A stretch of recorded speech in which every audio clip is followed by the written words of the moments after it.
गुरु ब्रह्म महिमा अलेख शरण। नमस्कार दर्शक वृंद, आपण मानंकु आजिर राशिफल कार्यक्रम रे मु एस कुमार स्वागत जनाऊछि। प्रतिदिन निजर राशिफल जानिबा पई गुरुकृपा यूट्यूब चैनल को सब्सक्राइब करंतु और पाखरे थिबा बेल आइकन को प्रेस करी ऑल नोटिफिकेशन ऑन करी दियंतु, जहा फल रे आमे जेते बेले वीडियो अपलोड करिवो प्रथमे आपण वीडियो देखि पारिबे। आमर यही वीडियो रे आपण संपूर्ण पंचांग सहित मेष ठारू मीन पर्यंत 12 गोटी राशिर राशिफल विषय रे जानि पारिबे। वीडियो को दयाकरी शेष पर्यंत देखंतु। वीडियोटी भल लागिथिले वीडियो को लाइक करंतु एवं आपणक प्रियजन पाखु शेयर करी जणांतु। एबे आसंतु जानिबा आज दिनर संपूर्ण पंचांग विषय। आज 2025 मसीहा अगस्ट मास 12 तारिख मंगलवार, दिल्ली स्वराब्द सन 1432 साल, स्वाधीन भारताब्द 78 वर्ष, महिमाद 198 वर्ष। उत्कल गजपति श्री श्री गजपति दिव्यसिंह देव महाराजांकर 68 अंक। सौरस्व श्रावण मास 28 दिन, चांद्रमते भाद्र कृष्ण पक्ष तृतीया तिथि दिबा 8 घंटा 42 मिनिट पर्यंत। आजिर सूर्योदय विरजा क्षेत्र को 5 घंटा 28 मिनिट, कर्कट लग्न 4 दंड 40 लिता गते उदय। आजिर सूर्यास्त विरजा क्षेत्र को 6 घंटा 12 मिनिट, मकर लग्न 3 दंड 51 लिता गते अस्त। आज कुंभचंद्र दिबा 6 घंटा 49 मिनिट पर्यंत। एहा परे मीनचंद्र पूर्व भाद्र नक्षत्र दिबा 12 घंटा 32 मिनिट पर्यंत। आज जन्मित शिशुर कुंभ राशि शूद्रवर्ण नरगण दिबा 6 घंटा 49 मिनिट गते मीन राशि विप्रवर्ण नरगण। आज मृत व्यक्तिर 2 पाद पुष्कर दोष दिबा 12 घंटा 32 मिनिट गते 1 पाद पुष्कर दोष। निषिद्ध खाद्य आज पोटल भोजन निषेध अटे, दिबा 8 घंटा 42 मिनिट गते मूला भोजन निषेध अटे। आजिर अमृत जोग दिबा 8 घंटा 4 मिनिट गते 10 घंटा 36 मिनिट मध्य, दिबा 1 घंटा 7 मिनिट गते 2 घंटा 36 मिनिट मध्य, अपराह्न 3 घंटा 56 मिनिट गते 5 घंटा 43 मिनिट मध्य, अस्तरु रात्रि 7 घंटा 7 मिनिट मध्य, रात्रि 9 घंटा 9 मिनिट गते 10 घंटा 32 मिनिट मध्य एवं रात्रि 1 घंटा 32 मिनिट गते 2 घंटा 24 मिनिट मध्य। आजिर महेंद्र जोग नाही। आजिर काल बेला दिबा 2 घंटा 7 मिनिट गते अपराह्न 3 घंटा 41 मिनिट मध्य। आजिर 12 बेला दिबा 8 घंटा 6 मिनिट गते 8 घंटा 49 मिनिट मध्य। आजिर काल रात्रि रात्रि 7 घंटा 39 मिनिट गते 9 घंटा 11 मिनिट मध्य। आजिर राहु काल अपराह्न 3 घंटा ठारू 4 घंटा 30 मिनिट मध्य। आज प्रातः 6 घंटा 49 मिनिट मध्य मिथुन राशि और मीन राशिर घात चंद्र, एहा परे धनु राशिर घात चंद्र। घात नक्षत्र नाही। दिबा 8 घंटा 42 मिनिट गते वृष राशि और कुंभ राशिर घात तिथि, मकर राशिर घात 12। प्रिय बंधुगण, एबे आसंतु जानिबा मेष ठारू मीन पर्यंत 12 गोटी राशिर राशिफल विषय रे। राशिचक्रर प्रथम राशि मेष राशि। आज मेष राशि जन्मित व्यक्ति मानक सकाशे द्वादश स्थान रे चंद्र गोचर करुछंती। कृष्ण पक्ष हेतु किछि शुभ फल मिलिब। कोनोसी दूर स्थान को यात्रा करिबार थिले निर्भय रे यात्रा करंतु, फलप्रद निश्चय हेब। आज समय रे प्रायतः पदयात्रा आपणक पक्षे शुभंकर हेब। आय परिमाण रे किछि उन्नति आसीब। व्यवसाय रे संजत रहिले ओ मिठा कथा मान कहिले ଭଲ ଆୟ ହେବା ସହିତ ଗରାଖ ସହିତ ଭବିଷ୍ୟତ ସକାଶେ ବ୍ୟବସାୟ ଭଲ ହେବ। ଏବେ ଆସନ୍ତୁ ଜାଣିବା ରାଶିଚକ୍ରର ଦ୍ୱିତୀୟ ରାଶି ବୃଷ ରାଶି ବିଷୟରେ। ଆଜି ବୃଷ ରାଶି ଜନ୍ମିତ ବ୍ୟକ୍ତିମାନଙ୍କ ସକାଶେ ଏକାଦଶ ସ୍ଥାନରେ ଚନ୍ଦ୍ର ଓ ତୃତୀୟ ସ୍ଥାନରେ ରବି ଗୋଚର କରୁଥିବାରୁ ଆପଣଙ୍କୁ ରାଜଯୋଗ ଫଳ ମିଳିବ। ଆପଣ ବହୁଦିନରୁ ଯେଉଁ କାର୍ଯ୍ୟ ସକାଶେ ଅପେକ୍ଷା କରିଥିଲେ ତାହା ଏହି ସମୟରେ ନିଶ୍ଚୟ ପୂରଣ ହେବ। କୌଣସି ଅଫିସରଙ୍କ ସାକ୍ଷାତ ପାଉନଥିଲେ, ଏବେ ତାଙ୍କ ସହିତ ସାକ୍ଷାତ ହେବ। ତାଙ୍କ ସହଯୋଗରେ ଆପଣ ବହୁ ନୂତନ କାମ ପାଇ ଉପକୃତ ହେବେ।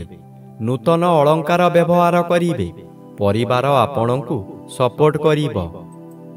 ଏବେ ଆସନ୍ତୁ ଜାଣିବା ରାଶିଚକ୍ରର ତୃତୀୟ ରାଶି ମିଥୁନ ରାଶି ବିଷୟରେ। ଆଜି ମିଥୁନ ରାଶି ଜନ୍ମିତ ବ୍ୟକ୍ତିମାନଙ୍କ ସକାଶେ ଦ୍ୱିତୀୟ ସ୍ଥାନରେ ରବି ଓ ଦଶମ ସ୍ଥାନରେ ଚନ୍ଦ୍ର ଗୋଚର କରୁଛନ୍ତି। ଶୁଭ ଫଳ ମିଳିବା କଥା, କିନ୍ତୁ ଉଭୟ ରବି ଓ ଚନ୍ଦ୍ର ଅନ୍ୟ ଗ୍ରହ ଦ୍ୱାରା ବାଧା ପାଉଥିବାରୁ ଅଶୁଭ ଫଳ ମିଳିବ। ଆପଣଙ୍କର ଦୂରଦୃଷ୍ଟି ଅଭାବ ରହିବ। କିଛି ଭାବିବା ସମୟରେ ବିଭ୍ରାନ୍ତିକର ପରିସ୍ଥିତି ଉପୁଜିପାରେ। ଅର୍ଥ ଉପାର୍ଜନରେ ବାଧା ଆସିବ। ମଥା ବିଚଳିତ ହେବ। କରୁଥିବା କାର୍ଯ୍ୟ ପରିବର୍ତ୍ତନ କରି ଅନ୍ୟ କାର୍ଯ୍ୟ କରିବାକୁ ବାଧ୍ୟ ହେବେ। ଫଳରେ ବହୁ ଅର୍ଥହାନି ହେବ। ଏବେ ଆସନ୍ତୁ ଜାଣିବା ରାଶିଚକ୍ରର ଚତୁର୍ଥ ରାଶି କର୍କଟ ରାଶି ବିଷୟରେ। ଆଜି କର୍କଟ ରାଶି ଜନ୍ମିତ ବ୍ୟକ୍ତିମାନଙ୍କ ସକାଶେ ନବମ ସ୍ଥାନରେ ଚନ୍ଦ୍ରଗୋଚର କରୁଛନ୍ତି।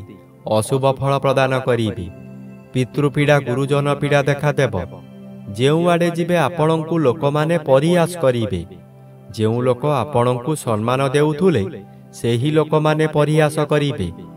ଆପଣଙ୍କର ଦୋଷ ଦୁର୍ବଳତା ସବୁ ପଦାରେ ପଡ଼ିଯିବ। ଘୋର ଅପମାନରେ ଜର୍ଜରିତ ହୋଇ ମଥା ବିଚଳିତ ହୋଇଯିବ। ଏବେ ଆସନ୍ତୁ ଜାଣିବା ରାଶିଚକ୍ରର ପଞ୍ଚମ ରାଶି ସିଂହ ରାଶି ବିଷୟରେ। ଆଜି ସିଂହ ରାଶି ଜନ୍ମିତ ବ୍ୟକ୍ତିମାନଙ୍କ ସକାଶେ ଅଷ୍ଟମ ସ୍ଥାନରେ ଚନ୍ଦ୍ରଗୋଚର କରୁଥିବାରୁ ଅତି ଅଶୁଭ ଫଳ ମିଳିବ। ଏହି ସମୟରେ ଆପଣ ଯେଉଁ ସ୍ଥାନକୁ ଯିବେ ସେଠାରେ କଳହ ହେବ। ବିଭିନ୍ନ ପ୍ରକାର କ୍ଷତି ହୋଇ ଆପଣଙ୍କ ମଥା ବିଚଳିତ ହୋଇଯିବ। ରାସ୍ତାରେ ଯିବା ସମୟରେ ଆପଣ ଅନ୍ୟମନସ୍କ ହୋଇପାରନ୍ତି। ସାବଧାନ ନ ରହିଲେ ଯାନବାହନ ଦୁର୍ଘଟଣାକୁ ଏଡ଼ାଇ ଦେଇ ହେବ ନାହିଁ। ଏହି ସମୟରେ ଆପଣଙ୍କୁ ଗରମ ଜ୍ୱର ମଧ୍ୟ ହୋଇପାରେ। ଏବେ ଆସନ୍ତୁ ଜାଣିବା ରାଶିଚକ୍ରର ଷଷ୍ଠ ରାଶି କନ୍ୟା ରାଶି ବିଷୟରେ। ଆଜି କନ୍ୟା ରାଶି ଜନ୍ମିତ ବ୍ୟକ୍ତିମାନଙ୍କ ସକାଶେ ନବମ ସ୍ଥାନରେ ଚନ୍ଦ୍ର ଓ ଏକାଦଶ ସ୍ଥାନରେ ରବି ଗୋଚର କରୁଛନ୍ତି। ଆପଣଙ୍କର ପ୍ରତ୍ୟେକ ଦିଗରୁ ଶୁଭ ଫଳ ମିଳିବ। ଏହି ସମୟରେ ଚାକିରି ନ ପାଉଥିବା ବ୍ୟକ୍ତି ଚାକିରି ପାଇପାରନ୍ତି। ଚାକିରି କରୁଥିବା ବ୍ୟକ୍ତିମାନଙ୍କର ପଦୋନ୍ନତି ହୋଇପାରେ। ବ୍ୟବସାୟ କରୁଥିବା ବ୍ୟକ୍ତି ଅଧିକ ବ୍ୟବସାୟକୁ ବୃଦ୍ଧି କରିପାରନ୍ତି। ଉତ୍ତମ ରୂପେ ବ୍ୟବସାୟ ଚାଲିବ। ଆଶାଠାରୁ ଅଧିକ ଲାଭ କରିବେ। ପରିବାରକୁ ନୂତନ ବନ୍ଧୁ ଆସିପାରନ୍ତି।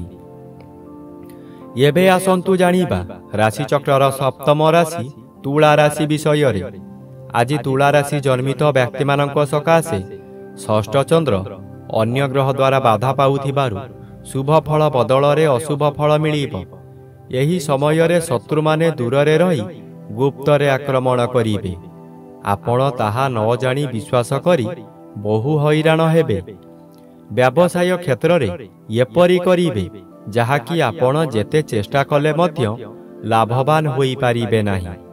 କ'ଣ ହେଉଛି ବୋଲି ବୁଝିଲା ବେଳକୁ ଆପଣଙ୍କର ବହୁ କ୍ଷତି ହୋଇସାରିଥିବ। ଏବେ ଆସନ୍ତୁ ଜାଣିବା ରାଶିଚକ୍ରର ଅଷ୍ଟମ ରାଶି ବିଛା ରାଶି ବିଷୟରେ। ଆଜି ବିଛା ରାଶି ଜନ୍ମିତ ବ୍ୟକ୍ତିମାନଙ୍କ ସକାଶେ ପଞ୍ଚମ ସ୍ଥାନରେ ଚନ୍ଦ୍ରଗୋଚର କରୁଛନ୍ତି। ଅଶୁଭ ଫଳ ପ୍ରଦାନ କରିବେ। ହଠାତ୍ ସ୍ୱାସ୍ଥ୍ୟହାନି ହେବ।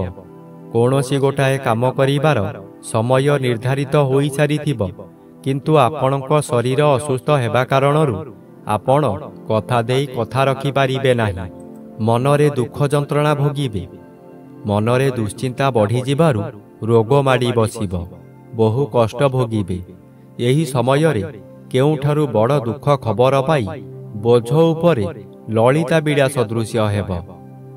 ଏବେ ଆସନ୍ତୁ ଜାଣିବା ରାଶିଚକ୍ରର ନବମ ରାଶି ଧନୁ ରାଶି ବିଷୟରେ। ଆଜି ଧନୁ ରାଶି ଜନ୍ମିତ ବ୍ୟକ୍ତିମାନଙ୍କ ସକାଶେ ଘାତଚନ୍ଦ୍ର ଭୋଗ ହେଉଥିବାରୁ ବହୁ ଅସୁବିଧାମାନ ଦେଖାଦେବ। ଭଲ ସ୍ଥାନରେ ଭେଲ ହୋଇଯିବ। ଆପଣ କିଛି ବୁଝିବା ଆଗରୁ ଆପଣଙ୍କ ହାତରୁ କାମ ସବୁ ଚାଲି ଯାଇଥିବ। ଆପଣ କି କର୍ତ୍ତବ୍ୟ ମୂଢ଼ ହୋଇ ଦିବସର ପେଚକ ସଦୃଶ୍ୟ ଖାଲି ଅନାଇଥିବେ।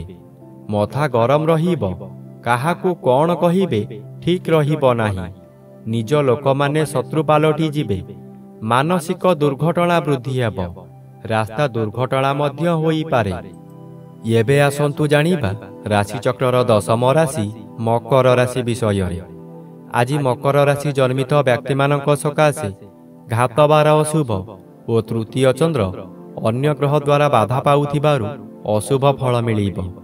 ଜାତକ ପକ୍ଷୀ ସଦୃଶ୍ୟ ହେବା କାମ ହେବ ନାହିଁ। ଯେଉଁ ଅର୍ଥ ଆସିବାର ଥିଲା ତାହା ସ୍ଥଗିତ ରହିବ। କାମରେ ବିଳମ୍ବ ଦେଖାଦେବ। ଅଚାନକ କାହା ସହିତ କଳହ ହେବା କିଛି ଅସମ୍ଭବ ନୁହେଁ। ମନର ବଳ ଭାଙ୍ଗିଯିବ। ଦୁର୍ବଳ ଅନୁଭବ କରିବେ। ଅପରାହ୍ନଠାରୁ ଶରୀର ମାନ୍ଦା ଲାଗିବା କାରଣରୁ ଶୋଇ ରହିବେ। ସମୟ ଅଯଥାରେ ବର୍ବାଦ ହେବ। ଏବେ ଆସନ୍ତୁ ଜାଣିବା ରାଶିଚକ୍ରର ଏକାଦଶ ରାଶି କୁମ୍ଭ ରାଶି ବିଷୟରେ। ଆଜି କୁମ୍ଭ ରାଶି ଜନ୍ମିତ ବ୍ୟକ୍ତିମାନଙ୍କ ସକାଶେ ଦ୍ୱିତୀୟ ସ୍ଥାନରେ ଚନ୍ଦ୍ରଗୋଚର କରୁଛନ୍ତି ଅଶୁଭ ଫଳ ପ୍ରଦାନ କରିବେ। ଘାତ ତିଥି ଅଶୁଭକୁ ବୃଦ୍ଧି କରାଇବ। ଆପଣ ବହୁ ସମାଲୋଚନାର ଶିକାର ହୋଇପାରନ୍ତି। ଆପଣ ଯେଉଁ କାର୍ଯ୍ୟ କରିବେ ତହିଁରେ ପ୍ରତ୍ୟେକ ବ୍ୟକ୍ତି ପ୍ରବଳ ବିରୋଧ କରିବେ। ଏହି ସମୟରେ ଆପଣଙ୍କର ନାସା କର୍ଣ୍ଣ ଚକ୍ଷୁ ଆଦିରେ ଆଘାତ ଲାଗିପାରେ। ସାମାନ୍ୟ କଥାରେ ଆପଣ ଉତ୍ତେଜିତ ହୋଇଯିବେ ଓ ନିଜ ଜିଦ୍ ରଖିବାକୁ ଯାଇ ବହୁତ ଅର୍ଥହାନି କରିବେ। ଏବେ ଆସନ୍ତୁ ଜାଣିବା ରାଶିଚକ୍ରର ଦ୍ୱାଦଶ ବା ଶେଷ ରାଶି ମୀନ ରାଶି ବିଷୟରେ। ଆଜି ମୀନ ରାଶି ଜନ୍ମିତ ବ୍ୟକ୍ତିମାନଙ୍କ ସକାଶେ ଶ୍ରୀଚନ୍ଦ୍ର ଗୋଚରରେ ଭ୍ରମଣ କରୁଥିବାରୁ କିଛି ଶୁଭ ଫଳ ମିଳିବ। ଏହି ସମୟରେ ଗୃହରେ କିଛି ମାଙ୍ଗଳିକ କାର୍ଯ୍ୟ ହୋଇପାରେ। ଖୁବ୍ ଧୁମଧାମରେ ଆନନ୍ଦ ଉତ୍ସବ ପାଳିବେ। ନିଜ ପାଖରେ ଅର୍ଥ ଥାଉ କି ନଥାଉ ସ୍ୱାଦିଷ୍ଟ ଭୋଜନ କରି ନିଜେ ଭୋଜନ କରିବା ସହିତ ପରିବାର ଲୋକଙ୍କୁ ଖୁଆଇ ଆନନ୍ଦ ଅନୁଭବ କରିବେ। ଆଜି ଦିନରେ କଦାପି ନୂତନ ଗୃହ ଆରମ୍ଭ କରନ୍ତୁ ନାହିଁ। ଗୃହ ଆରମ୍ଭ କଲେ ତାହା ଅଧାରୁ ବନ୍ଦ ହୋଇପାରେ କିମ୍ବା କୌଣସି ଅଘଟଣ ଘଟିପାରେ। ଆଜି ଗୃହ ପ୍ରତିଷ୍ଠା ମଧ୍ୟ କରନ୍ତୁ ନାହିଁ। ଏହା କଲେ ସେ ଗୃହରେ ଆର୍ଥିକ ଅନଟନ ଲାଗି ରହିବ।